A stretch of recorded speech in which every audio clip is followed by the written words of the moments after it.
When we approach the Bible in what I'm going to call too caricatured or simplistic, we end up putting things together that actually are not there. They never happen like that. And unfortunately, you have a lot of people who are not reading the Bible. They're just going on someone's version that has been perpetuated. So when I hear things, this is what's been driving me crazy. I hear things like Abraham, who was Jewish. Now, listen, the Jewish people can claim Abraham just as we Christians do, just as the Muslims do. But to make that statement, you better be prepared to back it up, because here come the questions. Who is a Jew? What is Judaism? And did being Jewish or Judaism become an identity that morphed over time? And the answer to that question in a nutshell is yes. And we know this for various reasons. For example, and I showed you this, I believe, last week or 2 weeks ago, how when we looked at 2 Kings and the reference to the Jews, that's not even there. That's an English translation of what should have read, instead of Jews, it should have read men of Judah or Judahites. So let me just cut to the chase, and then I can get into the message. So cutting to the chase, actually, this'll help me because it's written succinctly. So let me just read you something real quick. This is from Biblical Archaeology, and they sum it up pretty good. So here's the question. When did the ancient Judeans as a society first begin to observe the laws of Torah in their daily lives? So this person who's writing this article suggests an inquiry begin in the 1st century AD. Does that surprise you? 1st century AD. And that's because we're not looking at too far back. Furthermore, let me just read something to you. It's very interesting. Surprisingly, textual sources from Babylon and Egypt, including this letter from the island of Elephantine, you've heard of the Elephantine papyrus, reveal that in the 5th century BC, Judeans did not celebrate Passover at a set date, were not aware of a 7-day week or the Sabbath prohibitions, and that they sometimes prayed to deities other than Yahweh. There's a lot more information here, but it's very clear that if we're going to ask the question of Judaism as we know it, we have to be honest, and that is we're going to be looking at what's in the book, not what we'd like the book to read, but what's in the book. And you begin to see there are some real big bullet points here that I want to point out to you, because they become almost like, if you're so familiar with something, you may not see it. So what we have is the importance of looking back into the scriptures, and we see some references, timeline references, given to Abram. So God starts by talking to Abram. He calls him he and his family out of a pagan land. So right away there, that ought to tell you they are not celebrating anything. There is no Judaism, okay? They just came out of the land of Ur of Chaldees, a very advanced civilization, not what people think. Very advanced in their ziggurats and their city planning, in their understanding of mathematics and science. Very advanced people, okay? So God calls Abraham out of Ur of Chaldees, and then eventually there's communication between Abram and God.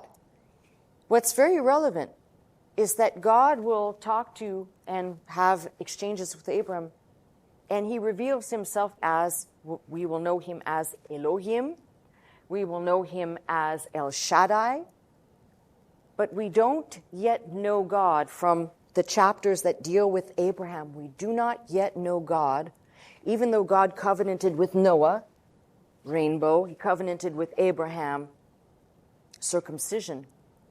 But the greater covenant yet to come, that was the giving of the law, is where God, before he gives the law, reveals his covenant name. And you may say, well, what you just said basically is that God revealed himself to Abraham as El or Elohim, or as El Shaddai. But the revelation of the covenant name I am. Remember when Moses says, who will I say sent me to speak to Pharaoh? You say, I am sent you. That begins the process of unfolding God as the covenant God through his name. And the point I'm making is that God didn't reveal that to Abraham. So there are definitive points of transition which any serious Bible scholar is going to want to pick apart and look at and try and figure out, is there a reason for this? Was the writer, and let's assume something. Let's assume that Moses wrote the 5 books, the Pentateuch. Let's just assume that. Because, man, when I get over to the other side, I got a lot of questions for him. And I'm serious. You'll see what type of questions. But anyway, so let me just show you something. In Genesis 15, remember, we're looking at chronology. We're looking at trying to figure out certain peoples, where they might go, where they might end up. And again, chronology will also help us with other pieces of information. Genesis 15, and it is the Lord that's speaking to Abram. And in verse 13, he said to Abram, know of a surety that thy seed shall be a stranger in a land that is not theirs, and they shall serve them, and they shall afflict them 400 years. And also that nation whom they shall serve will I judge, and afterwards shall they come out with great substance. Thou shalt go to thy fathers in peace, thou shalt be buried in a good old age, but in the 4th generation they shall come thither again. They'll come back here, for the iniquity of the Amorites is not yet full. Now, you've got that first description. Your seed will be strangers in the land that's not theirs, and they will serve them. And why this is important is because when we start kind of looking and picking this apart, we know when he says thy seed, we follow the line. We've traced the family tree. So Abraham will have his son of promise. He's going to have many sons, but the singular son that we're interested in, the son of promise, is Isaac. And Isaac will eventually have sons of his own. The son we're interested in there is Jacob, who becomes known to us. God changes his name, and he becomes known to us as Israel. So I'll often, for the sake of new listeners, refer to Jacob Israel. And then Jacob Israel will have children of his own. So when God says, thy seed shall be strangers in a land, he is talking about this particular line we're looking at. Abraham, through Isaac, through Jacob Israel, and his children will be known as the children of Israel. Jacob Israel, his children known as the children of Israel, their children's children, and so on, collectively as the children of Israel. And the only addition to this that I might say for people who are not in the know is that one of the sons, if you remember, Joseph, was sold into slavery by his brother, and they hated him because he was Jacob, Israel's favorite son. They sold him into slavery. He ends up in an Egyptian prison doing time there. And it's only because he interpreted, there were 2 other men incarcerated with him there. And he interprets the dream or dreams of both of these men. And rightly so. He says to the one, you'll be restored to your position, and everything's going to be great, and you're going to live your best life. And to the other one, I love that some of you know who I'm talking about. It's just marvelous. And to the other one, he says, yeah, your head's going to roll. Okay? And it came to pass, it happened exactly like that. So what's interesting is that the fellow that gets out, who's restored to his position, is serving the king, and the king has a dream, and no one's able to interpret. All the seers, all the prophets, all the priests come. No one's able to interpret the dream except for Joseph, the man who Joseph interpreted his dream that was correct, remembers Joseph is still in the prison, says, I know a man that can interpret your dreams, and he does interpret the dreams of Pharaoh, telling Pharaoh there will be 7 years of famine, 7 years of plenty, 7 years of famine.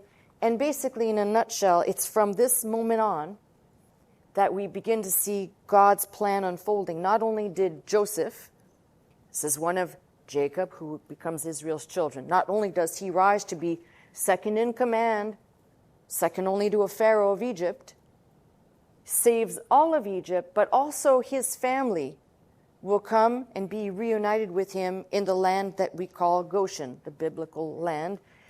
So why is this all important? Let me go back and reread this again. Thy seed shall be a stranger in a land that is not theirs and shall serve them 400 years. They shall afflict them 400 years. They'll serve them. God's going to judge that nation. They'll come out in the 4th generation. They'll come here again. These are God's words. Okay, that's great. So we have the unfolding drama of the whole family of Jacob, Israel. All of the children, everybody now goes to meet up with Joseph. And when the reunion is complete, where they now know, Joseph knows who they are and they know who he is. And if you don't know the story, please read it. It's too long for me to recap here. Finally, we have the sense that they are going to settle in that land. And where we see this incredible exchange, and it's Pharaoh that's basically giving the instructions in Genesis 47, verses 5 and 6. Pharaoh spake unto Joseph, saying, Thy father and thy brethren are come unto thee. The land of Egypt is before thee. In the best of the land make thy father and brethren to dwell. In the land of Goshen let them dwell. And if thou knowest any men of activity among them, then make them rulers over my cattle. And what we have here is the whole family will settle in that land. And the record's pretty clear. Now here comes the fun part. There is no reference. Gosh, I'm really just wanting to say something else, but there is no reference at any time thus far in the book of Genesis, except perhaps to Hebrew or Israel or the children of Israel. And if you keep reading the opening chapter of Exodus, now these are the names of the children of Israel which came into Egypt. Every man in his household came with Jacob, who is Israel. Reuben, Simeon, Levi, Judah, Issachar, Zebulun, and Benjamin, Dan, Naphtali, Gad, Asher. And all the souls that came out of the loins of Jacob were 70 souls, for Joseph was in Egypt already. You would add Joseph and his 2 half-Egyptian-born children into the mix as well, okay? Because they were adopted by Jacob essentially just before he died. Now read carefully. And Joseph died, and all his brethren, and all that generation. And the children of Israel were fruitful, increased abundantly, multiplied, waxed exceedingly mighty, and the land was filled with them. So I want you and I to just do something. I want you to envision, we'll call it a flow of time. So from the time that Jacob and his children go to Egypt until the time that Jacob, Israel, dies, Joseph dies, all that generation dies. And we can have a little bit of a sliding scale, but then we have a problem. No mention, by the way, thus far, of anything except what we're going to read here.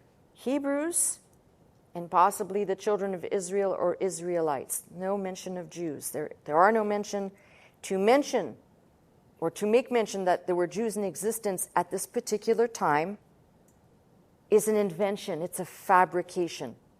That's what I've been trying to say. They were Hebrews. They were descendants of Eber, therefore Hebrew. Now there arose up a new king over Egypt which knew not Joseph. Now I ask you to pause here. Joseph died, and his brethren, and all that generation. The generation usually is counted as 25 years, but it could be counted up to 50 years, depending on who's doing the reckoning. But however you want to slice it, that first group of people, Joseph and all of his brethren, the folks that I read, Reuben, Simeon, Levi, Judah, Issachar, Zebulun, Benjamin, Dan, Naphtali, Gad, Asher, all dead. They're all dead. They died, okay?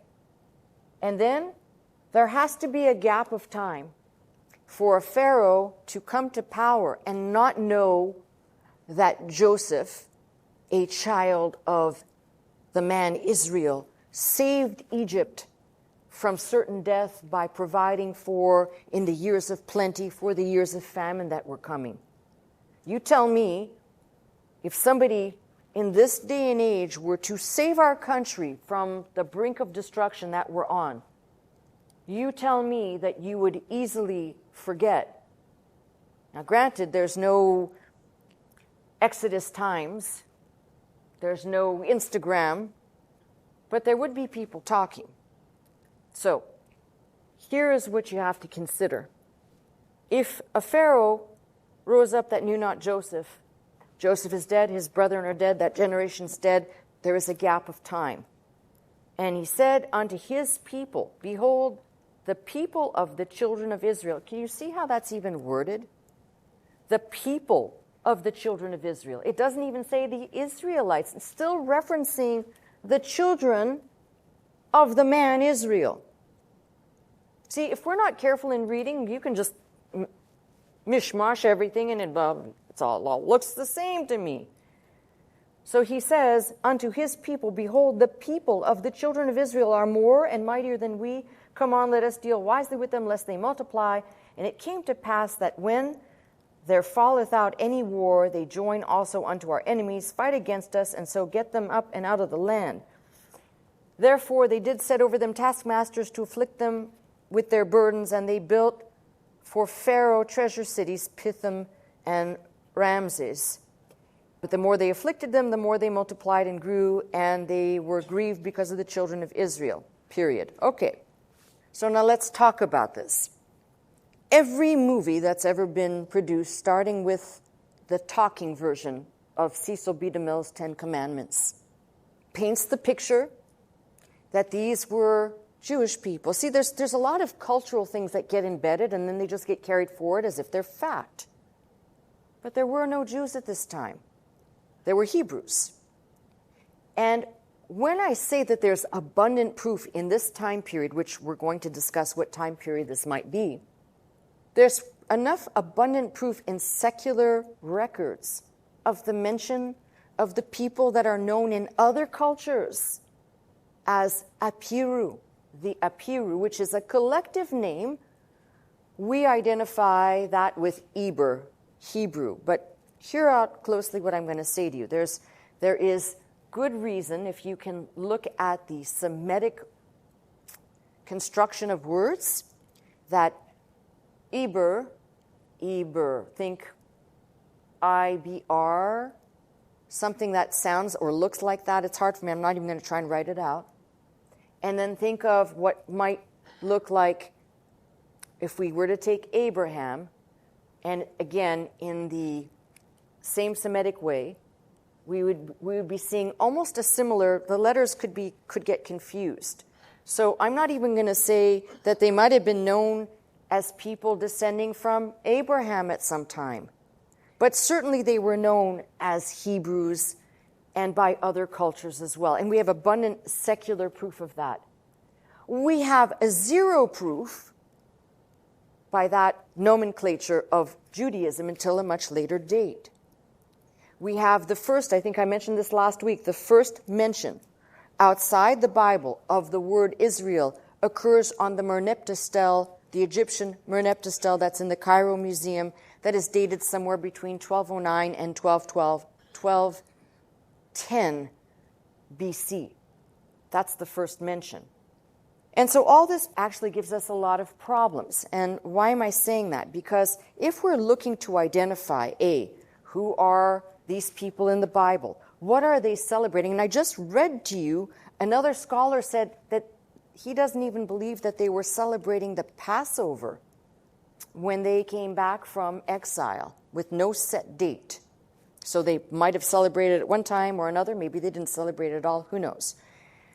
We have, I believe, made this too much into a caricature of something that it is not.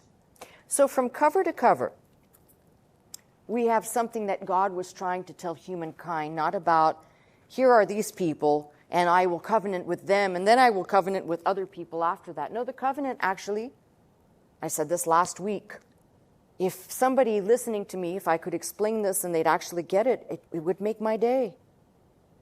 The Jews are not the chosen people. when God said chosen, he spoke to the 12 tribes. He spoke to all of Israel, north and south. And that becomes a problem now because there are people who just think, well, the north and the south, they all celebrated and did the same things and acted the same way. Well, we got to get into the land first, which is called the conquest. But first, let's deal with the Exodus.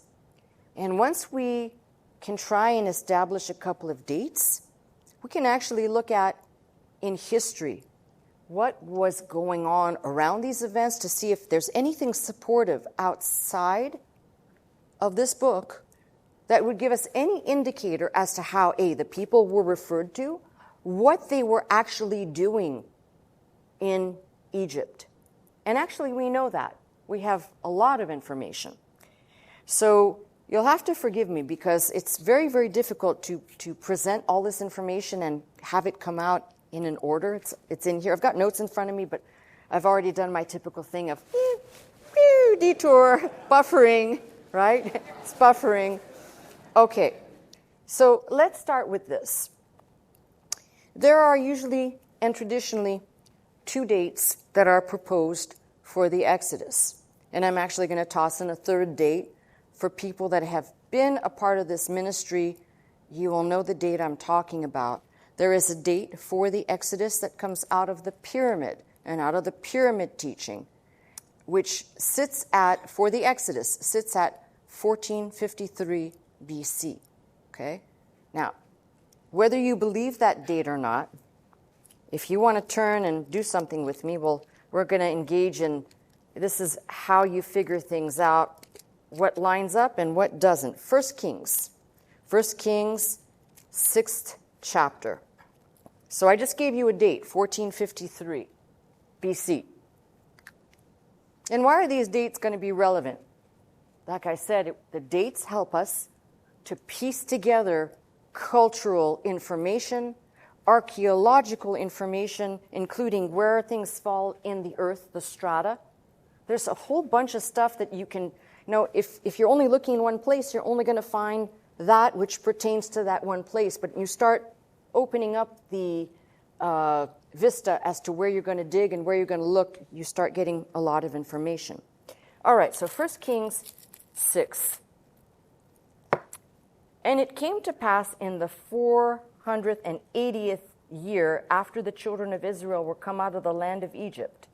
That says 480th year that they came out of the land of Egypt and were come out of the land of Egypt in the 4th year of Solomon's reign over Israel, in the month of Ziph, which is the 2nd month that he began to build the house of the Lord. So, if we take the date that this would fall in, the exact date that this would fall in, the 4th would actually be the 3rd year, but it says the 4th, how they reckon time. So it would sit between this, but it would be this date. So if you take these numbers, and this is where the problem begins. So don't think that there's a conspiracy here. You're going to find this not only in the Bible, you're going to find this in Egyptian chronology is the same problem.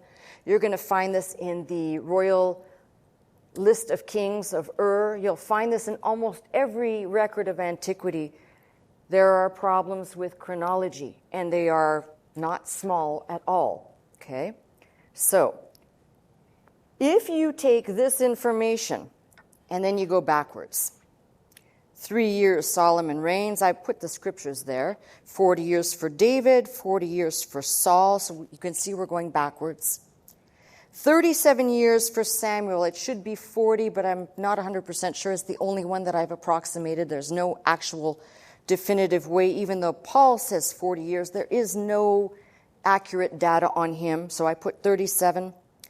40 years Eli. And if you keep reading down, you can see here, for example, there was 40 years of Philistine oppression, and I put where that came from. So if you line all this up, all the judges are in here. So if you go down, you can see, for example, Gideon, 40 years, and the scripture for it. Then there's a Midianite oppression, Deborah, Jabin, Shagmar, all the way down to the end of conquest and the death of Joshua, the conquest of the land, the wilderness wanderings. If you add all of this up, which should be, it should equal the information that we have here, but it doesn't. And that's when you go, okay, what do you do with that? Well, if you take what I just added up, you're now going to be looking at somewhere in the ballpark, don't quote me on this because I'm just doing off the top of my head here, somewhere in the ballpark of 600 to 660.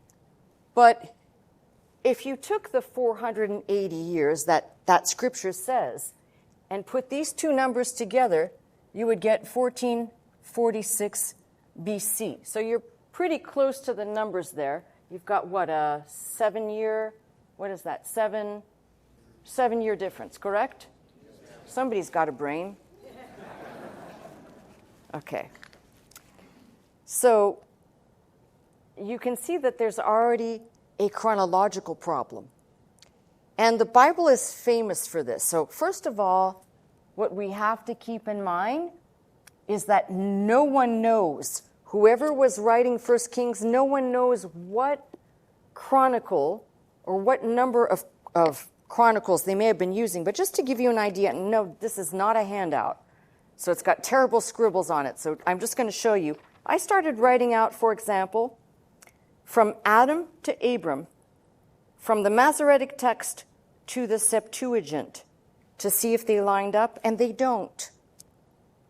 Some of the ages of our patriarchs don't line up between the two versions. They have 100 years tacked on here. They have 80 years tacked on here. Is this a linguistic issue? Is it a scribal error? Was this deliberate? Who knows? But you're going to find this almost at every turn. And why is that? Because you're dealing with something that is, don't think I'm contradicting myself, it's kind of old in terms of documentation. So what we're looking at, trace back to the most extant document that you could find, which would date to about 1000 BC in the Hebrew, and you're still not going to have an accurate piece of information.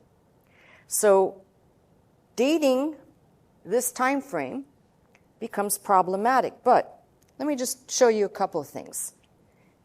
Let's call this the 15th century, somewhere in this window, 15th century date for the Exodus. And then over here, you've got people who will make the argument for a 13th century Exodus. And now I'm going to give you an example of why this becomes important.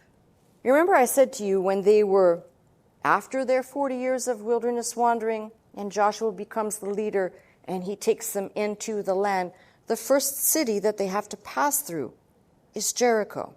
Remember that? Okay, so we have every good, valuable piece of information, not from one singular archaeologist, but from a manifold, many archaeologists who have dug at Jericho.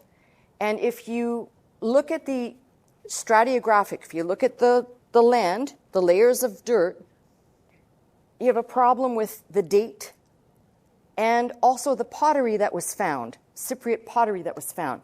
So here's the problem. Archaeology puts the destruction of Jericho, and I'm using loose dates, so please don't become a legalist and go, oh, that was 1407 and 3/4 years. The destruction of Jericho might be put, depending on what layer you're looking at, might be about 1400 BC. So for people who advocate this late date, putting this in the 1290s, I think, to whatever, you have a big problem. If Jericho was destroyed in 1400 BC, how could this Exodus date, remember, they come out of Egypt, they're going to wander for 40 years, and then they're going to, I believe there's about 10 and 25 years that elapses, and then they enter in. That date would never work. So the first thing you have is a problem, archaeologically speaking, if you want to be an advocate for this date. Now, why am I talking about dates? How can we get better certainty? Well, we can know something. The first mention, remember I just mentioned the Merneptah stele. Merneptah, I think it's like that. Somewhere in that ballpark is the first mention of Israel. And it's not a nation. It says Israel, his seed is spoiled. Now, if you see the construction of that, it's not talking about a nation. So you still have a problem.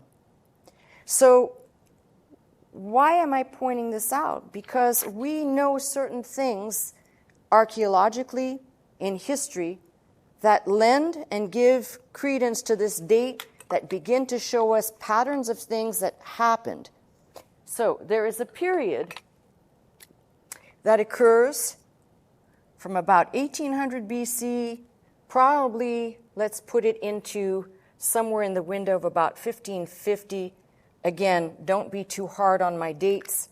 This period will be marked by, or called the Hyksos period of Egypt. And why is this important? Because nowhere else in recorded history do you have a group of people labeled as West Asiatic Semitic that show up in this region, the area that they show up in, Tel El Daba, known at other times as Avaris and at other times as Rawati. There are a bunch of other names.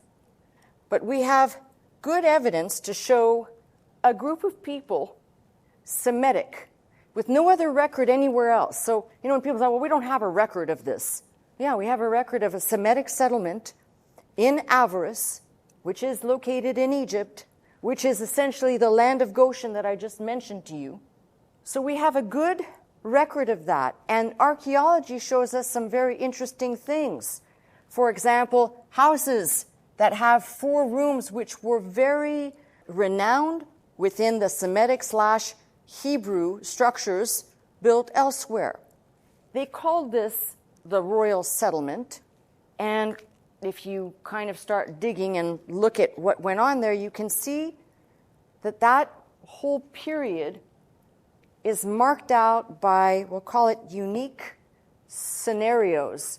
So when people say, well, we don't have any information, we don't have any evidence of an exodus, because that's where people who don't read the Bible, or they do, but they don't believe it, they'll say, well, we don't have any archaeological evidence for an exodus whatsoever. And the fact of the matter is, yes, we actually do, except you've got to be looking at the right timeline, which would be looking in these dates. And as I said, this date comes from the calculations out of the pyramid. This date comes out of, if you're using the calculation of 480 years.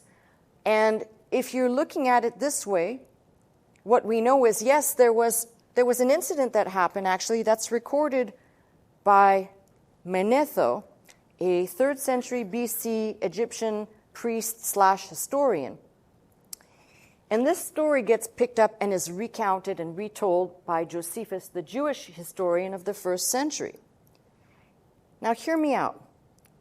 There are no other histories written except for the history that Manetho wrote, that everyone else took, regurgitated, broken telephoned, and sent out, okay? There's no other real recordings, because every other recording, all of the hieroglyphics, all of the great conquest military campaigns, you're going to find, like every good government, they were propagandists. So of course, they're going to tell you all the great things they did, and you're never going to read the negative in any of the records. You're not going to read about that. Do you really think that any... So for lack of finger pointing here, do you think... Let's see. I'm trying to think about like maybe a president like Carter, right? No. Bad. But you can usually find people who will write all the things they want to write, and then they put it out there. It's our propaganda. That's what we do. This period we're in right now will be told in 10 years from now that we had the greatest economic growth, because that's what propagandists do, right? So imagine that there were people in antiquity doing that long before we know, everything we do, the ancients have already stolen it. So they were writing propaganda, but here's the thing.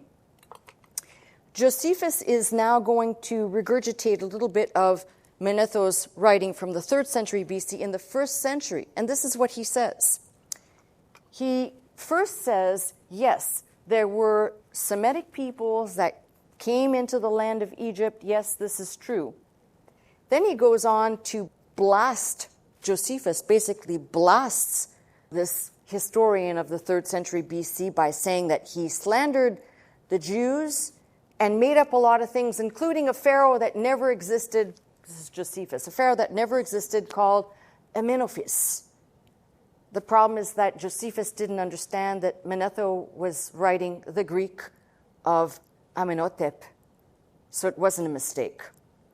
So we have good documentation to show and good reason to believe that the pharaoh, if we were trying to piece this down, this is what becomes very confusing. Look in this period where the Hyksos are, and you will find there was a group of people that were actually driven out of the land, not that they petitioned to get out of the land. So we may be dealing with 2 exoduses. Try that on for size. Now, we know that the first group of people, it says Joseph died, his brethren died, that generation died, okay? But they had children. So their children and their children's children may fit into this and still have some sense of prominence because their predecessor saved the country. But if you go with this late date and you try to fit in and make history work around a late date, you have a lot of problems. Now, there's arguments for and against. And this is where it gets really difficult because I'm not going to try and make those arguments today. I'm just trying to show you that if we're trying to begin to isolate a people, what we find in abundance from this period, even all the way to this period, is the reference of Hebrews. Hebrews. And Hebrews, this one, I'm sorry, I'm not going to give way on this. Hebrews are not Jews. Now, they could have become down the road out of the tribe of Judah, and as they came back from exile. But right out the gate, absolutely not. And in fact, there's more evidence to show that while they were in avarice, while they were in Egypt, they came, and we have the record of Jacob who speaks with God in the place he calls Luz, and he says, truly God was in this place and I knew it not. But we tend to think that Jacob at this point is solely worshiping the God of the Bible. But I think that's a mistake because by the time they are in Egypt, there's already a commingling of sorts that has happened. And by that, all you've got to do is look at Joseph. He's already married an Egyptian woman and had half Hebrew, half Egyptian children, Ephraim and Manasseh. And we don't have the record of other children, but I guarantee you, he probably had more than 2. So now we have some issues to pick at, but we also have a little bit of evidence, and we have things that we can start looking at. Now, if I'm going to just make one other point, because these are the things that people tend to encounter as problems, the Bible says they were building storehouse cities in Pithom and Ramses. Here's another problem. If you go with this date, Ramses had not been born yet. So that's why people say, well, it has to fit within here. But let me just tell you something. What most people don't know is that there were 11 pharaohs named Ramses. That's number one. Yes, they all come after a certain date, but make no mistake about this. When we are reading this, it's very possible, as I could show you, that this particular place that I looked at, called Tel El Daba, Avaris, Rodaway, also went by other names over time. I'm pretty sure that what we have when we read in Exodus, we have what would have been the most upgraded name for that time, which tells you something about most like the dating or writing of Exodus. But it certainly does not let you say just simply because those names appear, it must fall into that later category. Now, I may actually have to do a festival on this because there's just a lot of information and too much to fit in here. But what I will tell you is that this Tel El Daba or Avaris has been heavily excavated since the 1960s. And we have enough information there to put together a little bit of, we'll call it, what it must have been like, and to better understand. So when I say 2 two waves, possibly two exoduses, an earlier and a later. But the one that will carry the weight is not going to be, when we think Exodus, I want you to think about they were in Egypt, they were living there for whatever the time period was, and then there rose up a Pharaoh who knew not Joseph. Now the Bible record says 400, some says 430 years. But how much of that period were they actually in bondage? That's a question that a smart person will not answer, because I don't think anybody can. But we do know the precursor to that marks that Hyksos period. And Manetho tells of how the Pharaoh in this period, which by the way would have been lots of pharaohs, okay, lots. But he tells of a particular Pharaoh who wanted to look upon the gods. And in order to do so, he is instructed that he must get rid of all the leprous people in his land. And so by virtue, very interesting, by virtue of putting together some pieces, we deduce that those leprous people Manetho was referring to had to be none other than the people that came as the children of Israel. Kind of putting these pieces together. Now, just to show you, maybe we have conditioned our mind to the flow of what people would desire us to read and see. And maybe it's not like that at all. So bear with me for a second. I'm reading something that appears in the book of Jonah. These are very important words. You remember when they start calling him out, he's on the ship, and they're wondering, who is this guy? Why is he here? Maybe our bad luck is because of him. And he says, I am a Hebrew, and I fear the Lord, the God of heaven, which hath made the sea and the dry land. That's pretty staggering. He doesn't say, I'm a Jew, or I'm an Israelite. He says, I'm a Hebrew. Now, I don't know if you can see why this is so important. But if you make the statement, going all the way back to Abraham, that Abraham was a Jew, and then everybody that came from that point forward is Jewish, you have a bit of a problem in that it doesn't work that way. There were people in that land before those people settled. There were people, I showed you, in the periods that come before. You've got people that are living in this land who identify as something else. But the identity of people to identify themselves as Jewish did not happen here. It did not happen here. In fact, if you want to have a right date, start reading the book of Esther, and all the words denoting Jew and Judaism and Jewishness actually belong in that book. That is a post-Babylon, post-exile writing. And you'll even, when you read it, you can glean what they were and were not celebrating. It's abundantly clear. So let me ask this question then. If we're looking at a span of time, God knows how this window could even work. You got a space of, let's just call it 300 years in here, plus, okay, plus or minus. Whatever they were worshiping, they were not worshiping like we envision, like somehow that they were in Egypt and they were wearing their yarmulkes and they were reading the Torah. Okay? It didn't happen like that. Same thing is true for this. And that's why this Merneptah stele is important. We've got other archaeological evidences that are so substantial to build around the case. For example, a lot of people don't know about there is a papyrus, I hope I pronounce this right, the Ph.D. papyrus, that essentially describes the 10 plagues, and it fits into a specific time frame. And you can say, well, is that a fluke? See, this is what I love. You find a piece of evidence that could corroborate the scripture, and suddenly go, oh, well, I don't think so. That couldn't be. That's just too coincidental. Yes, of course, there was somebody writing about 10 plagues that actually happened in Egypt, but not those 10 plagues of the Bible. See what I'm saying? Could not be that. So this is why I'm telling you it's really important to organize and put things in proper perspective. Now, what does this do for us as Christians? And this is where it gets a little important. When we start laying out the groundwork here, you see that God was doing the big plan. It wasn't like, okay, the plan's broken into three. This is a three-part plan. Part A of the three-part plan is, I will do thus and so. It's not like that.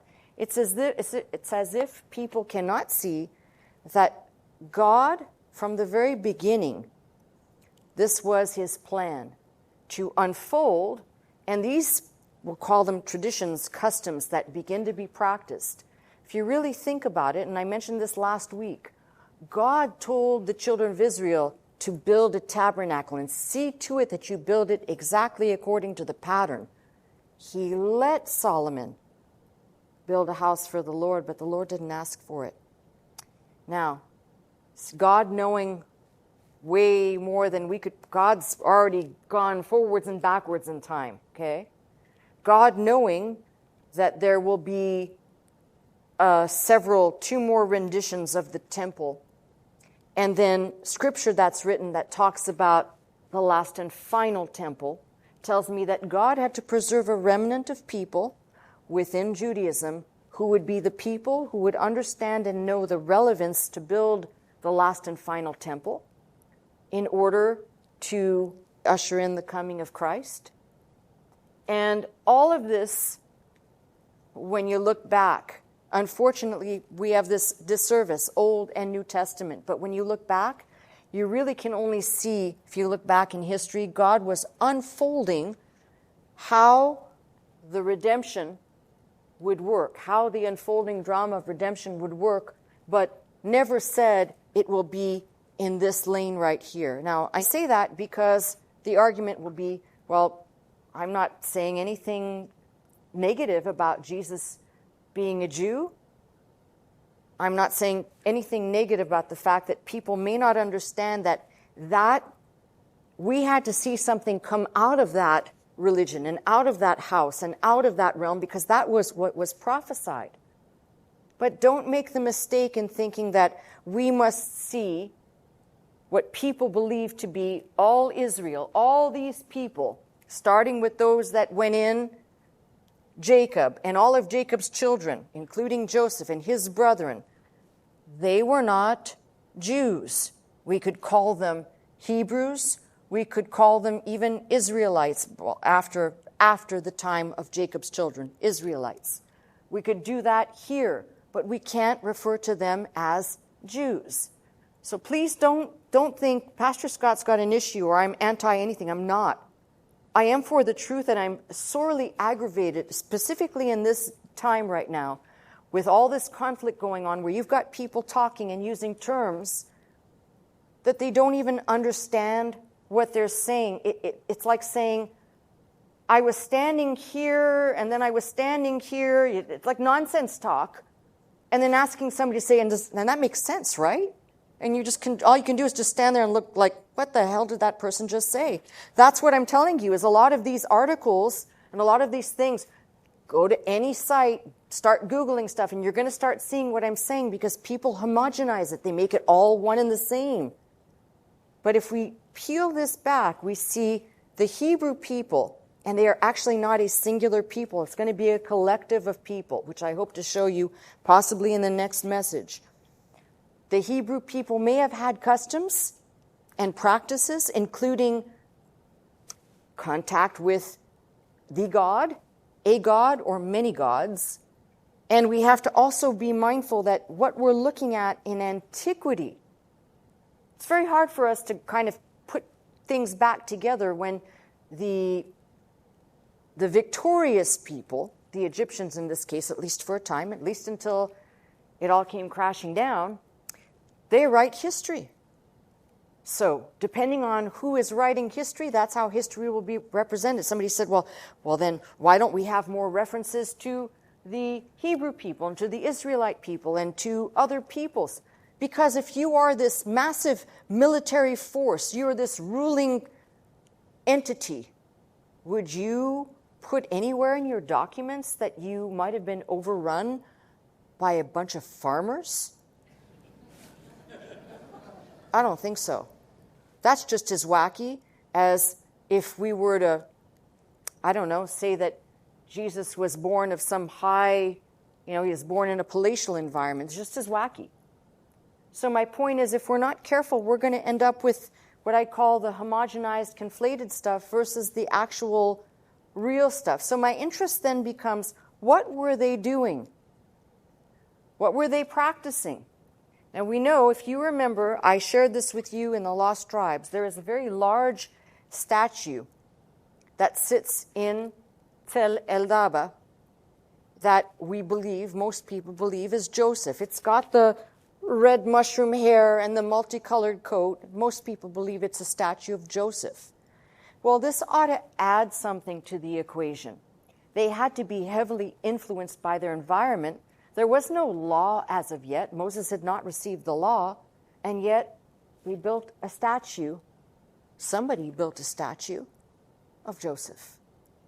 So if you think that they didn't have already embedded and engrafted practices from where they were, you're sorely mistaken. So we do have references to certain things. If we start piecing them together, we could very well be looking at, if we were interested, we could very well be looking at possibly identifying the Pharaoh of the Exodus as Amenhotep.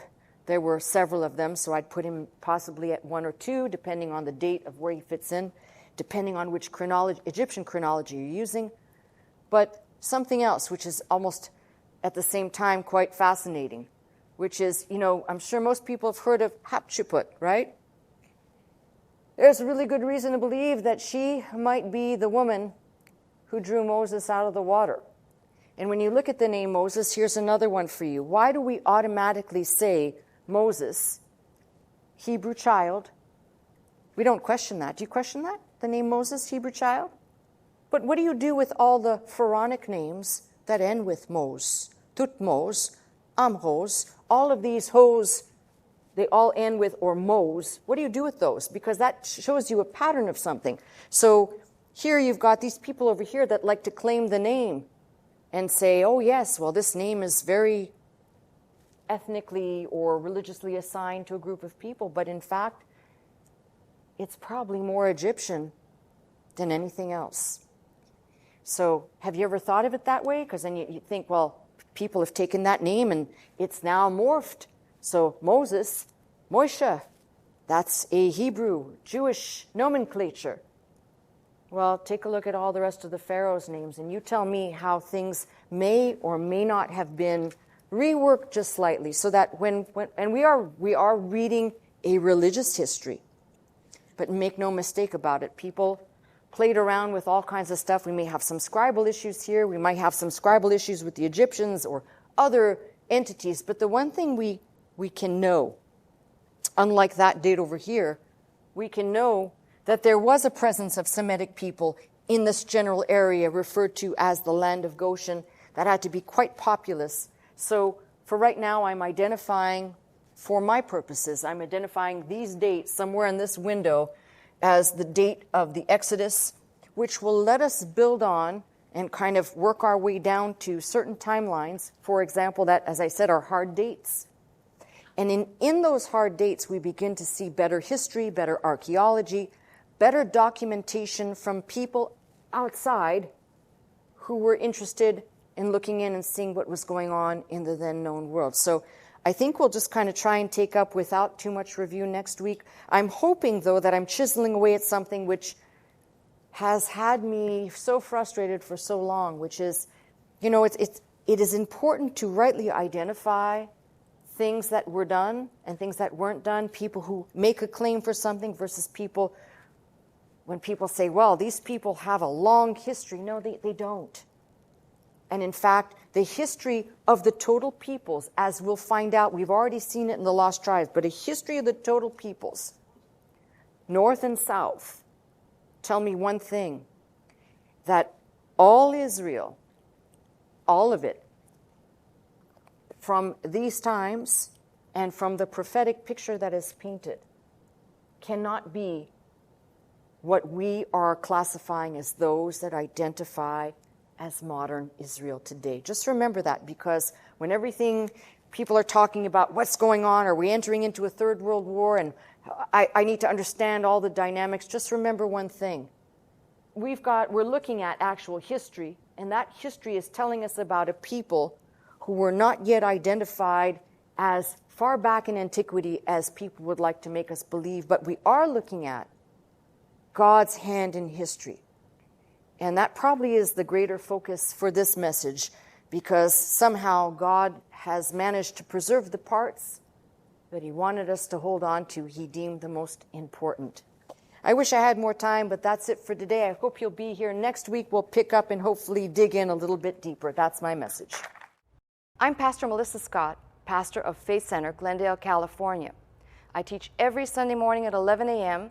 If you'd like to attend services with us, simply call the 800 number, that is 800-338-3030, to join us. If you'd like to watch, listen, and learn 24 hours a day, simply log on to our website at www.pastormelissascott.com.